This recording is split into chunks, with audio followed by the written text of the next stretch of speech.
Subscribe our channel and also press the bell icon. वालेकुम दोस्तों, मैं हूं साकिब खान।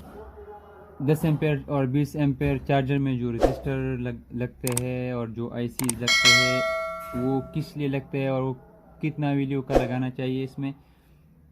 तो आज इस तमाम रजिस्टर्स LM358 का भी बात करते हैं, U3743 का भी बात करते हैं और जो नेगेटिव वायर का जो प्रोटेक्शन सर्किट है वो कैसा काम करता है। तो आज इस तमाम चीज़ों को आज की वीडियो में मैं बताता हूँ आपको।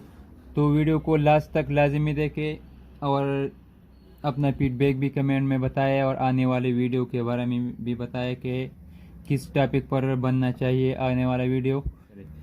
तो आज की वीडियो में ये बताता हूँ। सबसे पहले मैं इस सेक्शन से स्टार्ट करता हूँ। तो मैंने आपको पहले वीडियोस में भी बताया था कि एसी सेक्शन कैसा काम करता है। तो आज इस रजिस्टर के बारे में बताता हूँ कि ये रजिस्टर्स कैसा काम करता है और जो रजिस्टर्स इसमें लगते हैं तो वो किस लिए लगते हैं। तो सबसे पहले हम आते हैं इस रजिस्टर के बारे में, आपको मैं बताता हूँ। ये 1 ओहम का जो रजिस्टर लगता है तो वो रजिस्टर यहाँ से लगता है नेगेटिव वायर से टू मॉस्फेट के सोर्स पर लगता है। ठीक है, ये रजिस्टर बाज़ अगर आपने ख्याल किया होगा तो बाज़ में ये रजिस्टर बहुत कम वैल्यू का लगता है और बाज़ चार्जरों में ये रजिस्टर ज़्यादा वैल्यू का लगता है। बाज़ में 1 ओहम का लगता है, बाज़ में 0.16 भी लग सकता है जो 20 एम्पेयर चार्ज है। तो ये इसका वैल्यू आप कम और ज़्यादा क्यों करते हो।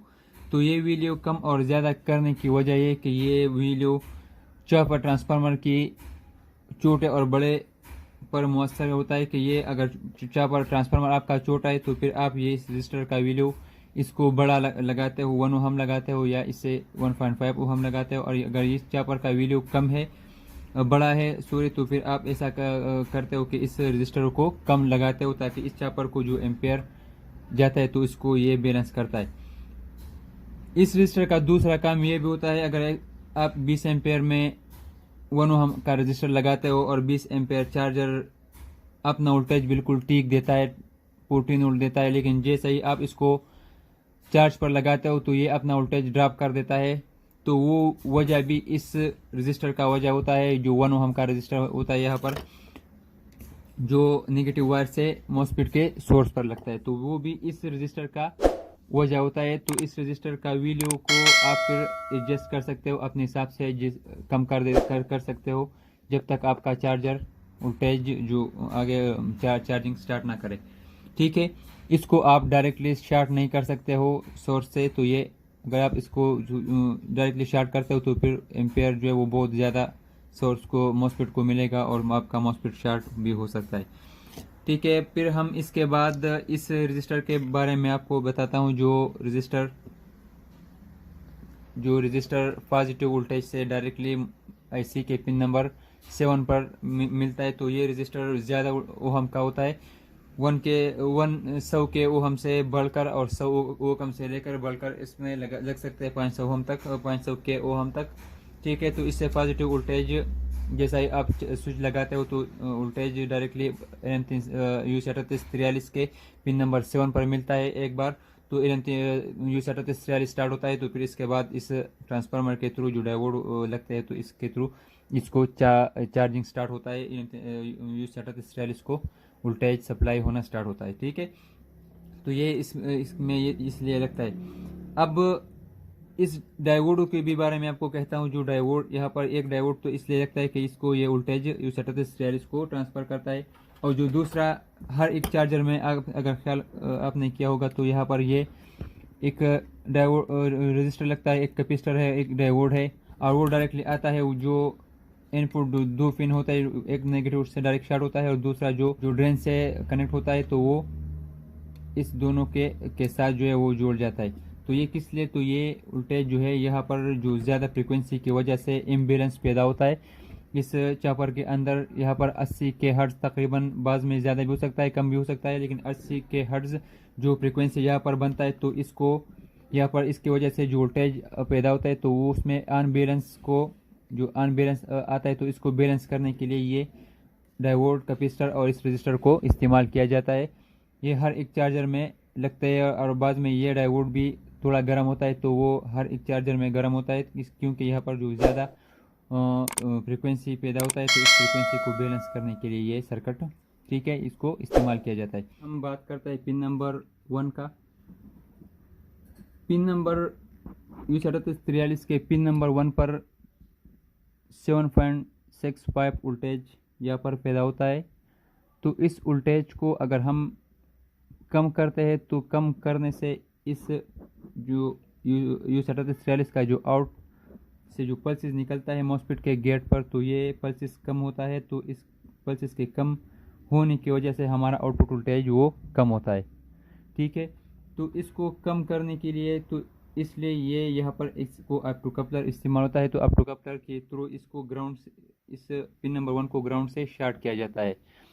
तो जैसा ही हमारा अप टू कपलर का जो ट्रांजिस्टर है वो स्टार्ट होता है, तो ये इसको आहिस्ता आहिस्ता ग्राउंड कर देता है। तो इसकी वजह से ये वोल्टेज कम होता है। तो कम करने से इसका हमारा जो चार्जर है वो अपना वोल्टेज कम करता है, ठीक है। पिन नंबर 2 को ये फीडबैक है। तो फीडबैक के अंदर तकरीबन 1 वोल्ट पैदा होता है। तो वो 1 वोल्ट से कम होना यहाँ पर चाहिए कि 1 वोल्ट से यहाँ पर कम हो। अगर 1 वोल्ट से ज़्यादा हो तो फिर ये अपना आउटपुट वोल्टेज इसको आगे नहीं देता। तो इस 1 वोल्ट को हम इसको कैसा कंट्रोल करता है कि ये 1 वोल्ट से ज़्यादा ना हो, तो इसको या डायरेक्टली ग्राउंड से शॉर्ट किया जाता है, या एक रजिस्टर 100 के ओहम या 500 ओहम या 100 ओहम के थ्रू इसको ग्राउंड किया जाता है कि ये वोल्टेज 1 ओहम से ज़्यादा ना हो जाए, ठीक है। यहाँ पर वोल्टेज पैदा होता है 2.5 ओहम 2.5 वोल्ट। तो इस 2.5 वोल्ट को भी इसको भी अगर हम 2.5 वोल्ट से यहाँ पर अगर ज़्यादा हो जाए तो फिर ये भी आउटपुट वोल्टेज को आगे ट्रांसफ़र नहीं करेगा। तो इस यहाँ पर जो भी वोल्टेज होता है तो इसको भी एक रजिस्टर के थ्रू शॉर्ट किया जाता है। आप यहाँ पर देख सकते हो ये पिन नंबर 3 है। तो इसको भी एक 1.5 के ओहम जो करंट सेंस का पिन है, तो 1.5 के ओहम के थ्रू इसको मॉसफेट के गेट पर सोर्स पर शॉर्ट किया जाता है। तो ये सोर्स डायरेक्टली आता है, नेगेटिव से कनेक्ट होता है। तो यहाँ पर जो वोल्टेज होता है तो वो 2.5 से ज़्यादा नहीं बढ़ेगा। जितना ये वोल्टेज कम होगा तो इतना ही हमारा आउटपुट पल्सेस ज़्यादा होगा और हमारा आउटपुट वोल्टेज वो हमें ज़्यादा देगा, ठीक है। अब इसका आता है 4 नंबर पिन। तो 4 नंबर पिन ये RTCT का पिन है। तो इसको एक रजिस्टर और एक कैपेसिटर के थ्रू इससे हम U3843 का आउटपुट फ्रीक्वेंसी इसको हम बैलेंस करता है। तो आउटपुट फ्रीक्वेंसी बैलेंस करने से क्या होगा, हमारा आउटपुट वोल्टेज कम और ज़्यादा हो सकता है पिन नंबर 4 से। तो पिन नंबर 4 को हम एक रजिस्टर के थ्रू पिन नंबर 8 से 5 वोल्ट देते हैं। यहाँ पर 5 वोल्ट पैदा होता है पिन नंबर 8 पर, जो रेफरेंस वोल्टेज है 5 वोल्ट। तो इसको हम एक रजिस्टर के थ्रू 5 वोल्ट RTCT को देता है, और दूसरा एक कैपेसिटर यहाँ पर लगता है। तो इसको हम ग्राउंड से शॉर्ट कर देता है, ठीक है। यहाँ पर ये लगा, ये एक कैपेसिटर लगा यहाँ पर, और ये एक रजिस्टर यहाँ पर लगता है। तो ये रजिस्टर आप 5 के ओहम से लेकर 15 के ओहम तक लगा सकते हो अपने हिसाब से। जैसा ही आपका वोल्टेज ठीक हो जाए तो इस हिसाब से आप इसको छोड़ दें, ठीक है। तमाम चार्जरों में एक ही किस्म का रजिस्टर लगता है। बस इस रजिस्टर जो 1 ओहम रजिस्टर का बारे में आपको बताया, इससे चापर के कम और छोटा और बड़ा करने से इस रजिस्टर से आप इसको बैलेंस करते हो। बाकी U3843 जो स्टार्ट करने के लिए जो रजिस्टर लगता है वो तमाम चार्जरों का एक ही लगा सकते हो आप, और जो मैं आपको बताता हूँ तो आप ऐसा ही इसको लगा सकते हो, ठीक है। तो RTCT से आप इसका जो आउटपुट है उसको बैलेंस कर सकते हो, ठीक है। पिन नंबर 4 का बात हुआ, जो कि मैंने आपको बताया कि एक कैपेसिटर RTCT यानी रजिस्टर और कैपेसिटर से इसका हम आउटपुट वैल्यू इसको एडजस्ट कर सकते हो। तो इसको एक कैपेसिटर के थ्रू इसको ग्राउंड किया जाता है। इसका पिन नंबर 4 332 जोल का कैपेसिटर यहाँ पर लगा सकते हो आप। और पाइप के से मैंने आपको बताया कि 15 के तक इसका वैल्यू कम और ज़्यादा कर सकते हो। ज़्यादा करने से इसका आउटपुट फ्रीक्वेंसी ज़्यादा होता है और कम करने से इसका आउटपुट फ्रीक्वेंसी वो कम होता है, ठीक है। तो इसको एक पिन नंबर 8 से इसको शॉर्ट किया जाता है। अब 6 नंबर पिन जो है ये इसका आउट पिन है, तो आउट पिन को आप मॉसफेट के हिसाब से इसको एक रजिस्टर लगा सकते हो। अगर आपका मॉसफेट ज़्यादा एम्पेयर वाला है, 20 एन 60 है या 15 एन 60 है वगैरह, तो फिर इस सूरत में आप इसको 15 ओहम का एक रजिस्टर लगा सकते हो या 22 ओहम तक इसका रजिस्टर आप यहाँ पर लगा सकते हो। चॉपर के हिसाब से भी इसका रजिस्टर कम और ज़्यादा हो सकता है। ठीक है। 8 नंबर पिन मैंने आपको बताया कि 8 नंबर पिन इसका पॉजिटिव वोल्टेज है, इस पर इसको 12 वोल्ट मिलता है। 5 नंबर पिन ग्राउंड है और 8 नंबर पिन इसका पॉजिटिव वोल्टेज है। और पिन नंबर 8 जो है ये इसका रेफरेंस वोल्टेज है, तो यहाँ पर 5 वोल्ट पैदा होता है, तो वो 5 वोल्ट को पिन नंबर 4 RTCT को एक रजिस्टर के थ्रू इसको स्टार्ट किया जाता है। ठीक है, तो ये हुआ। इसका बाद अब आते हैं LM358 पर। तो LM358 को ये कैसा काम करता है, ये किस लिए यहाँ पर इस्तेमाल होता है। ठीक है, तो LM358 का जो मेन काम है वो ये है कि हमें ये LEDs इसको शो करे। ठीक है, और इसके साथ ये पेन ये ऑटोमेटिकली स्टार्ट और ऑफ कर दे बैटरी कम और ज़्यादा होने की वजह से। तो ये कैसा काम करता है, तो ये ऐसा काम करता है कि ये एक एम्पलीफायर IC है। ठीक है, इसका पिन नंबर 1 आउट है, एम्पलीफायर का जो आउट है ये है। पिन नंबर 2 ये इसका एम्पलीफायर इनपुट एक पिन है, और पिन नंबर 3 इसका एम्पलीफायर इनपुट 2 पिन है। 4 नंबर पिन इसका ग्राउंड है। ठीक है, पिन नंबर 5 इसका एम्पलीफायर इनपुट एक पिन है। पिन नंबर जो 6 है ये इसका एम्पलीफायर पिन नंबर 2 है। पिन नंबर 7 इसका दूसरा आउट है, और पिन नंबर 8 इसका पॉजिटिव वोल्टेज है। तो इस दोनों पिनों पर इसको 5 वोल्ट से लेकर तकरीबन 12 वोल्ट तक मिलते हैं। तो इस दो पिनों पर इसको 5 वोल्ट से लेकर तकरीबन 12 वोल्ट तक मिलते हैं। ठीक है, और इसको एक रजिस्टर लगते हैं, तो इसको एक रजिस्टर के थ्रू इसको पॉजिटिव मिलता है, इनपुट 10 के रजिस्टर मिलते हैं। तो ये जैसा ही इसको वोल्टेज मिलता है, अब ये हमें ये कैसा शो करता है कि हमारा बैटरी अब इस वक्त फुल है या लो है। तो जैसा ही हम इसको वोल्टेज बैटरी से देते हैं या इसको हम बिजली से वोल्टेज देते हैं, तो बैटरी से अगर हम इसको वोल्टेज देते हैं तो इस सूरत में इस एक एम्पलीफायर के जो 2 पिन है तो इसको वोल्टेज मिलता है। तो इससे हमें एक आउट बार निकलता है, तो वो आउट इस ग्रीन LED को मिलता है। ठीक है, तो ये ऑन होता है। जब ये बैटरी पर नहीं लगता और इसको हम वोल्टेज देते हैं, तो फिर भी वो सादा वोल्टेज इस 2 पिनों पर मिलता है, और एक दूसरी पिन तीसरी पिन से इसका आउट वोल्टेज निकलता है, तो वो इसको मिलता है बिल्कुल सिंपल। यानी इसको या वोल्टेज से बैटरी से 12 वोल्ट मिलता है या इसको बिजली से 12 वोल्ट मिलता है।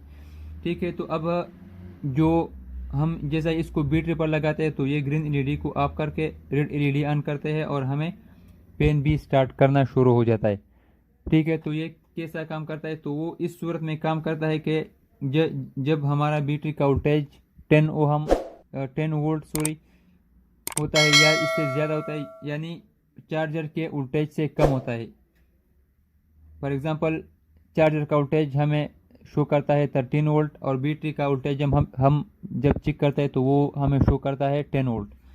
ठीक है, तो इस सूरत में जैसा ही आप इसको चार्ज पर लगाते हो, तो इसके अंदर जो एम्पेयर गुजरता है, उस पर जो लोड आता है, तो ये इसको सेंस करता है कि हम हमारा बैटरी लो है, यानी चार्जर की वोल्टेज से वो कम है। तो फिर इस सूरत में इस एक एम्पलीफायर से वोल्टेज अप होता है, तो वोल्टेज अप होने से जो हमारा जो ग्रीन LED है वो अप होता है, और दूसरा एम्पलीफायर स्टार्ट होता है, तो रेड LED भी हमारा स्टार्ट होता है। और इस ट्रांजिस्टर के यहाँ पर एक पेन को एक ट्रांजिस्टर लगता है, तो इस ट्रांजिस्टर को के बेस पर वोल्टेज स्टार्ट होता है, और इसको ये इसकी सूरत में ये पेन हमारा स्टार्ट होना शुरू हो जाता है।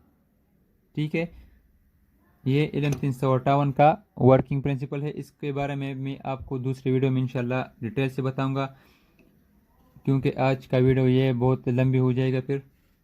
अब नेगेटिव प्रोटेक्शन कैसा काम करता है, तो नेगेटिव प्रोटेक्शन में इस्तेमाल होने वाली चीज़ें, दो रजिस्टर होता है और एक पीएनपी ट्रांजिस्टर होता है। तो ये इस मॉसफेट को कंट्रोल करने के लिए इस्तेमाल होता है। इस ट्रांजिस्टर के जो इमीटर का पॉइंट होता है तो इस इमीटर के पॉइंट को डायरेक्टली शॉर्ट होता है पॉजिटिव वोल्टेज से, और इस ट्रांजिस्टर का जो कलेक्टर पॉइंट होता है तो इस कलेक्टर के पॉइंट से आउटपुट निकलता है इस मॉसफेट के गेट से शॉर्ट होता है। ठीक है। और इस जो ट्रांजिस्टर होता है तो इस ट्रांजिस्टर का बेस को डायरेक्टली आकर हम इसके आउटपुट निगेटिव से शॉर्ट कर देते हैं। तो जैसा ही इसको निगेटिव वोल्टेज मिलता है तो वो ट्रांजिस्टर स्टार्ट होता है। तो वो ट्रांजिस्टर स्टार्ट होने की सूरत में वो पॉजिटिव वोल्टेज इस मॉसफेट के गेट पर मिलना शुरू होता है। तो ये मॉसफेट स्टार्ट होता है और हमारा आउटपुट वोल्टेज उसको स्टार्ट कर देता है। ठीक है, आपको अब बात इंशाल्लाह समझ में आई होगी। इंशाल्लाह इसके बारे में एक और लंबी और डिटेल के साथ एक दूसरा वीडियो भी मैं बनाऊंगा। आज का वीडियो खुसूसी UC 3843 का था। दूसरा वीडियो LM358 के रजिस्टरों के बारे में होगा और तीसरा वीडियो इस के बारे में होगा। और दूसरा बात यह कि आने वाले वीडियो के बारे में ज़रूर बताएं, अपना राय दें कि किस टॉपिक पर वीडियो बनाऊं, ताकि मेरे लिए थोड़ा आसानी हो जाए। तो ज़रूर अपना राय बताएं, कमेंट में बताएं और व्हाट्सएप ग्रुप में भी बता सकते हो। ठीक है, तो इंशाल्लाह मैं आपके कमेंट्स के मुताबिक एक वीडियो बनाऊंगा। जैसा ही आप जिस टॉपिक पर आप चाहते हो तो मैं इंशाल्लाह इस पर वीडियो बनाऊंगा। चॉपर के बारे में भी इंशाल्लाह वीडियो बनाऊंगा कि इसको हम किस तरह रिवाइंड करते हैं और इसको हम किस तरह रिपेयर करते हैं। तो आज का वीडियो इतना था, हमें इजाज़त दीजिए और अपना ख्याल रखिए। अल्लाह हाफिज़।